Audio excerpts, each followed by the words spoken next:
അമൃത് Veni hair elixir presents daily news സായാഹ്ന വാർത്തകൾ powered by Pulimoottil silks KSFE. എന്താ ഒരു മൂഡ് ഓഫ്? ഇപ്പൊ മുടി വല്ലാതെ കൊഴിയുന്നുണ്ട്, അതാ തോന്നുന്നു. ഈസ്ട്രജന്റെയും വൈറ്റമിൻ ഡിയുടെയും കുറവാണ് മിക്ക സ്ത്രീകളുടെയും മുടി കൊഴിച്ചിലിന്റെ പ്രധാന കാരണം. അമൃത് Veni hair elixir for women സ്ത്രീകളുടെ മുടിയുടെ വളർച്ചയ്ക്കും ശക്തിക്കും അത്യാവശ്യമായ herbal ഈസ്ട്രജനാലും vitamin ഡിയാലും സമ്പുഷ്ടമാക്കിയതാണ് Amrit Veni hair elixir for women. നമസ്കാരം, ഞാൻ നീതു കൃഷ്ണ. ഡെയിലി ന്യൂസിന്റെ സായാഹ്ന വാർത്തകളിലേക്ക് സ്വാഗതം. ഇന്ന് മാർച്ച് 8 ശനിയാഴ്ച. അന്താരാഷ്ട്ര വനിതാ ദിനത്തിൽ പ്രധാനമന്ത്രി നരേന്ദ്രമോദി തന്റെ സോഷ്യൽ മീഡിയ അക്കൌണ്ടുകൾ 6 സ്ത്രീകൾക്ക് കൈമാറി. മുംബൈയിലെ ഭാഭ ആറ്റോമിക് റിസർച്ച് സെന്ററിൽ ആണവ ശാസ്ത്രജ്ഞയായ എലീന മിശ്ര, ഇന്ത്യൻ ബഹിരാകാശ ഗവേഷണ സംഘടനയിൽ ബഹിരാകാശ ശാസ്ത്രജ്ഞയായ ശില്പി സോണി, ഫ്രോണ്ടിയർ മാർക്കറ്റ്സിന്റെ സ്ഥാപകയും സിഇഒയുമായ അജയ് താഷ, ചെസ് പ്രതിഭ വൈശാലി രമേശ് ബാബു, ബീഹാറിന്റെ കൂൺ വനിത എന്നറിയപ്പെടുന്ന അനിത ദേവി, സാർവത്രിക ആക്സസബിലിറ്റിക്ക് വേണ്ടി വാദിക്കുന്ന പ്രസ്ഥാനത്തിന് ഒരു വഴികാട്ടിയായ ഡോക്ടർ അഞ്ജലി അഗർവാൾ എന്നിവരാണ് ആ 6 സ്ത്രീകൾ. കേരളത്തിൽ കഴിഞ്ഞ 24 മണിക്കൂറിൽ രേഖപ്പെടുത്തപ്പെട്ട ഉയർന്ന അൾട്രാ വയലറ്റ് സൂചികകൾ കൊട്ടാരക്കരയിലും മൂന്നാറും. 2 ഇടങ്ങളിലും UV ഇൻഡെക്സ് 8 ആണ്. UV ഇൻഡെക്സ് 8 മുതൽ 10 വരെയാണെങ്കിൽ ഓറഞ്ച് അലർട്ടാണ്. അതിനാൽ അതീവ ജാഗ്രത പുലർത്തണമെന്നും ഗൌരവമായ മുൻകരുതലുകൾ സ്വീകരിക്കണമെന്നും കാലാവസ്ഥാ വിഭാഗം അറിയിച്ചു. കോന്നി, ചങ്ങനാശ്ശേരി, ചെങ്ങന്നൂർ, പൊന്നാനി എന്നിവിടങ്ങളിൽ UV ഇൻഡെക്സ് 7ഉം തൃത്താലയിൽ UV ഇൻഡെക്സ് 6ഉമാണ്. തൃശൂർ പൂരം നടത്തിയതിൽ പോലീസ് ഒഴികെ മറ്റു വകുപ്പുകൾക്ക് വീഴ്ചയില്ലെന്ന് അന്വേഷണ റിപ്പോർട്ട്. ADGP മനോജ് എബ്രഹാമാണ് അന്വേഷണ റിപ്പോർട്ട് സമർപ്പിച്ചത്. പൂരം കലങ്ങിയതുമായി ബന്ധപ്പെട്ടുള്ള ത്രിതല അന്വേഷണത്തിലെ ആദ്യ റിപ്പോർട്ടാണിത്. CPM സംസ്ഥാന സമ്മേളനത്തിലെ പൊതുചർച്ചയിൽ പാർട്ടി സെക്രട്ടറി MV ഗോവിന്ദന്റെ ശൈലിക്കും നിലപാടിനുമെതിരെ വലിയ വിമർശനം. പാർട്ടി സെക്രട്ടറിക്ക് നിലപാടുകളിൽ വ്യക്തതയില്ലെന്നും ഒരേ കാര്യത്തിൽ രാവിലെയും ഉച്ചയ്ക്കും വൈകിട്ടും പല അഭിപ്രായങ്ങൾ പറയുന്നത് പാർട്ടി അണികളിൽ പോലും ആശയക്കുഴപ്പം ഉണ്ടാക്കുന്നുവെന്നും വാക്കുകൾ സൂക്ഷിച്ച് ഉപയോഗിക്കുന്ന കാര്യത്തിൽ പാർട്ടി സെക്രട്ടറിയും ജാഗ്രത കാണിക്കണമെന്നും പ്രതിനിധികൾ പറഞ്ഞു. എന്നാൽ ഒന്നും വ്യക്തിപരമായി കാണുന്നില്ലെന്നാണ് MV ഗോവിന്ദന്റെ മറുപടി. പ്രായപരിധിയിൽ ആർക്കും ഇളവ് കൊടുക്കാൻ പാർട്ടി കരുതുന്നില്ലെന്നും അങ്ങനെ ഒരു നിർദ്ദേശവുമില്ലെന്നും CPM നേതാവ് തോമസ് ഐസക്. മുഖ്യമന്ത്രിയുടെ കാര്യം പാർട്ടി കോൺഗ്രസും പാർട്ടി പോളിറ്റ് ബ്യൂറോയും തീരുമാനിക്കേണ്ടതാണെന്നും എന്തായാലും സംസ്ഥാന ഘടകത്തിൽ അങ്ങനെ ആർക്കും ഇളവ് നൽകേണ്ടതില്ലെന്നും പാർട്ടി സെക്രട്ടറി തന്നെ പറഞ്ഞിട്ടുണ്ടെന്നും അദ്ദേഹം പറഞ്ഞു. CPM സംസ്ഥാന സമ്മേളനത്തിന്റെ 3ാം ദിവസം സമ്മേളന നഗരിയിലെത്തി നടനും MLAയുമായ മുകേഷ്. കൊല്ലത്ത് പാർട്ടി സംസ്ഥാന സമ്മേളനം നടക്കുമ്പോൾ സ്ഥലം MLAയുടെ അസാന്നിധ്യം വലിയ ചർച്ചകൾക്ക് വഴിയൊരുക്കിയിരുന്നു.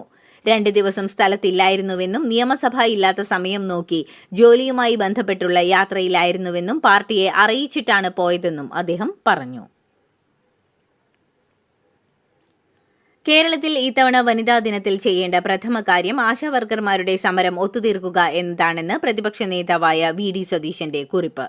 വാശിയും വൈരാഗ്യവും ഉപേക്ഷിച്ച് സർക്കാർ ചർച്ചയ്ക്ക് തയ്യാറാകണം. മുഖ്യമന്ത്രി തന്നെ നേരിട്ട് ആശാവർക്കർമാരുടെ പ്രതിനിധികളെ കണ്ടു സംസാരിക്കണമെന്നും കേരളത്തിലെ ഓരോ വ്യക്തിയെയും കുടുംബത്തെയും നല്ല പ്രവർത്തനത്തിലൂടെ ചേർത്ത് പിടിച്ച ഒരു തൊഴിൽ മേഖലയെയും അവിടെ അഹോരാത്രം പണിയെടുക്കുന്ന അമ്മമാരെയും സഹോദരിമാരെയും വെയിലത്തും മഴയത്തും നിർത്തിയിട്ട് എന്തു വനിതാ ദിനമാണെന്നും അദ്ദേഹത്തിന്റെ കുറിപ്പിലുണ്ട്. ജീവിക്കാൻ വേണ്ടിയുള്ള ശമ്പളത്തിന് കേരളത്തിലെ ആശാവർക്കർമാർക്ക് അർഹതയുണ്ടെന്ന ഫേസ്ബുക്ക് പോസ്റ്റുമായി കോൺഗ്രസ് നേതാവ് രമേശ് ചെന്നിത്തല. സ്ത്രീ എന്ന കാരണം കൊണ്ട് അത് നിഷേധിക്കരുതെന്നും അത് നിഷേധിക്കാതിരിക്കുമ്പോൾ മാത്രമാണ് വനിതാ ദിനം സാധ്യമാകുന്നതെന്നും അദ്ദേഹം കുറിച്ചു.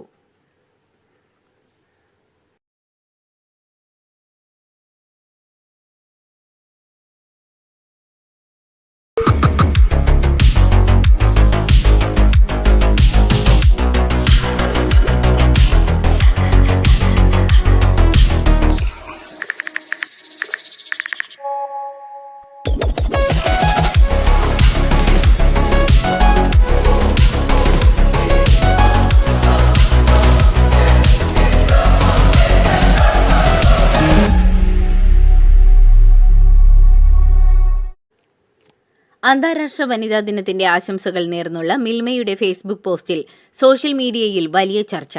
അവകാശങ്ങളിലും സ്വാതന്ത്ര്യത്തിലും സ്ത്രീയേക്കാൾ ഒട്ടും താഴെയല്ല പുരുഷൻ എന്നാണ് പോസ്റ്റിൽ മിൽമ പറയുന്നത്.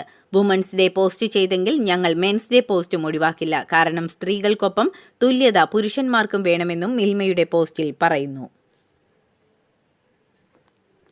സിറാജ് ദിനപത്രത്തിന്റെ തിരുവനന്തപുരം യൂണിറ്റ് ചീഫായിരുന്ന KM ബഷീറിനെ കാറിടിച്ചു കൊന്ന കേസിലെ പ്രതി ശ്രീറാം വെങ്കിട്ടരാമന് സ്ഥാനക്കയറ്റം നൽകിയതിനെതിരെ ചീഫ് സെക്രട്ടറിക്ക് KM ബഷീർ നിയമസഹായ സമിതി കൺവീനറും കേരള മുസ്ലിം ജമാഅത്ത് മലപ്പുറം ജില്ലാ സെക്രട്ടറിയുമായ ജമാൽ കരുളായി പരാതി നൽകി. വിചാരണ നേരിടുന്ന ശ്രീറാം വെങ്കിട്ടരാമന് അഖിലേന്ത്യാ ജീവനക്കാർക്ക് ബാധകമായ സർവീസ് ചട്ടങ്ങൾ ലംഘിച്ച് ജോയിന്റ് സെക്രട്ടറിയായി പ്രമോഷൻ നൽകിയെന്നാണ് പരാതി. മലപ്പുറം കോഡൂരിൽ ബസ് ജീവനക്കാരുടെ മർദ്ദനത്തിന് പിന്നാലെ ഓട്ടോറിക്ഷ ഡ്രൈവർ കുഴഞ്ഞു വീണ് മരിച്ച സംഭവത്തിൽ അബ്ദുൽ ലത്തീഫിനെ മർദ്ദിച്ച ബസ് ജീവനക്കാർക്കെതിരെ നരഹത്യ ചുമത്തി കേസെടുത്തു.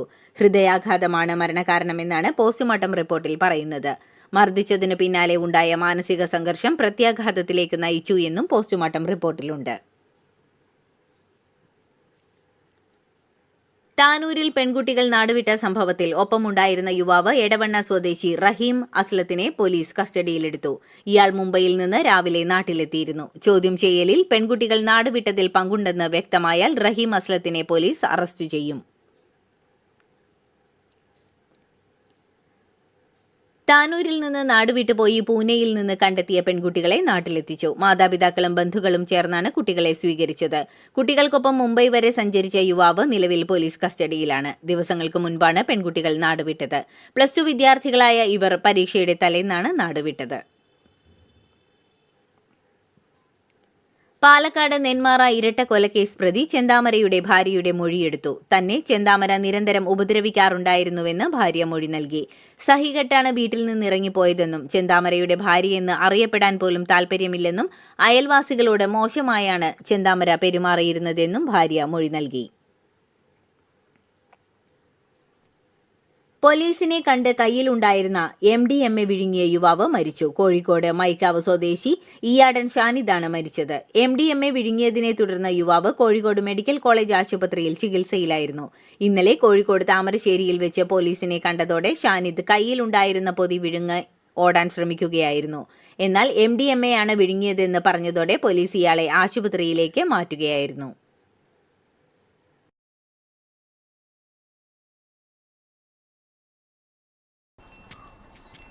മോൾക്ക് ബർത്ത്ഡേ ഗിഫ്റ്റ് വാങ്ങണ്ടേ? ഷോപ്പിൽ കൊണ്ടുപോയി ഇഷ്ടമുള്ളത് വാങ്ങി കൊടുക്കാം. അപ്പൊ ഏട്ടൻ വരുന്നുണ്ടോ? ഗിഫ്റ്റ് കാർഡ് വരും. അതെ, ഓരോ ചിട്ടിയിലും ഒരാൾക്ക് 5000 രൂപയുടെ ഗിഫ്റ്റ് കാർഡ് സമ്മാനം. മെഗാ സമ്മാനമാണെങ്കിലോ പുതുപുത്തൻ ബെൻസ് കാർ. രണ്ടാം സമ്മാനം ഇന്നോവ ക്രിസ്റ്റ, അതും 17 ഇത്തവണ സമ്മാനങ്ങളുടെ നക്ഷത്ര തിളക്കവുമായി KSFE ഗാലക്സി ചിട്ടികൾ. ദില്ലിയിലെ വനിതകൾക്ക് മാസം 2500 രൂപ നൽകുന്ന സംസ്ഥാന സർക്കാരിന്റെ മഹിളാ സമൃദ്ധി യോജന പദ്ധതിയുടെ രജിസ്ട്രേഷൻ ഇന്ന് ആരംഭിക്കും.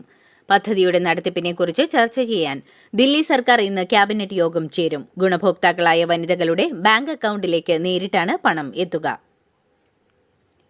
പ്രധാനമന്ത്രി നരേന്ദ്രമോദിയുടെ വാഹനവ്യൂഹത്തിന്റെ റിഹേഴ്സൽ നടക്കുന്ന റോഡിൽ അബദ്ധത്തിൽ സൈക്കിൾ ഓടിച്ചു കയറ്റിയ 17 വയസ്സുകാരന്റെ മുടി പിടിച്ചു തിരിച്ച് പോലീസ്. വ്യാഴാഴ്ച രത്തൻ ചൌക്കിലാണ് സംഭവം. വധശിക്ഷ നടപ്പാക്കുന്നതിനെതിരെ പ്രതിഷേധങ്ങൾ നടക്കുന്നതിനിടയിൽ 15 വർഷങ്ങൾക്കിടയിൽ ആദ്യമായി വധശിക്ഷ നടപ്പിലാക്കി അമേരിക്ക. 15 വർഷത്തിനിടയിൽ ആദ്യമായാണ് ഫയറിംഗ് സ്ക്വാഡിനെ ഉപയോഗിച്ചുള്ള വധശിക്ഷ നടപ്പിലാക്കുന്നത്. 67-കാരനായ ബ്രാഡ് സിഗ്മൺ എന്നയാളെയാണ് ഫയറിംഗ് സ്ക്വാഡ് വെടിവെച്ച് കൊലപ്പെടുത്തിയത്. ഇറാനിൽ ഹിജാബ് ധരിക്കാതെ പുറത്തിറങ്ങാൻ സ്ത്രീകളോട് ആഹ്വാനം ചെയ്യുന്ന ഗാനം തയ്യാറാക്കിയ പ്രമുഖ ഗായകൻ ചാട്ടവാറടി ശിക്ഷ നൽകി. മെഹ്ദി യാറാഹി എന്ന പ്രമുഖ ഇറാൻ ഗായകനാണ് ബുധനാഴ്ച ഇറാൻ ചാട്ടവാറടി ശിക്ഷ നൽകിയത്. എന്നാൽ മദ്യം കഴിച്ചതിനും മദ്യം കൈവശം സൂക്ഷിച്ചതിനുമാണ് ശിക്ഷയെന്നാണ് അധികൃതർ വിശദമാക്കുന്നത്. അമേരിക്കൻ ഉൽപ്പന്നങ്ങൾക്ക് ഏർപ്പെടുത്തിയ നികുതി കുറയ്ക്കാൻ ഇന്ത്യ തയ്യാറായിട്ടുണ്ടെന്ന് വെളിപ്പെടുത്തി US president Donald Trump. Tariff നയങ്ങളെ വിമർശിച്ച ട്രംപ് ഉയർന്ന നികുതി കാരണം ഇന്ത്യയിൽ ഉൽപ്പന്നങ്ങൾ വിൽക്കാനാവുന്നില്ലെന്നും പറഞ്ഞു. നികുതി നിരക്കിലെ മാറ്റങ്ങളെക്കുറിച്ച് ചർച്ചകൾ വന്നതോടെയാണ് നിരക്കുകൾ കുറയ്ക്കാൻ ഇന്ത്യ തയ്യാറായതെന്നും ട്രംപ് പറഞ്ഞു. ചന്ദ്രന്റെ ദക്ഷിണ ധ്രുവത്തിൽ ജലവേട്ടയ്ക്കായി നാസയുമായി ചേർന്ന സ്വകാര്യ ചാന്ദ്ര പര്യവേഷണ കമ്പനിയായ ഇൻറ്റ്യൂറ്റീവ് മെഷീൻസ് അയച്ച രണ്ടാമത്തെ പേടകത്തിലെ ലാൻഡിംഗും പരാജയം. 10 പതിറ്റാണ്ടുകൾക്ക് ശേഷം ചന്ദ്രനെ മനുഷ്യനിൽ ഇറക്കാനുള്ള ആർടെമിസ് ദൗത്യത്തിന് നിർണായക വിവരങ്ങൾ സംഭാവന നൽകുമെന്നും കരുതിയ അഥീന ലാൻഡറിന് അന്ത്യം സംഭവിച്ചതായി ഇൻറ്റ്യൂറ്റീവ് മെഷീൻസ് സ്ഥിരീകരിച്ചു.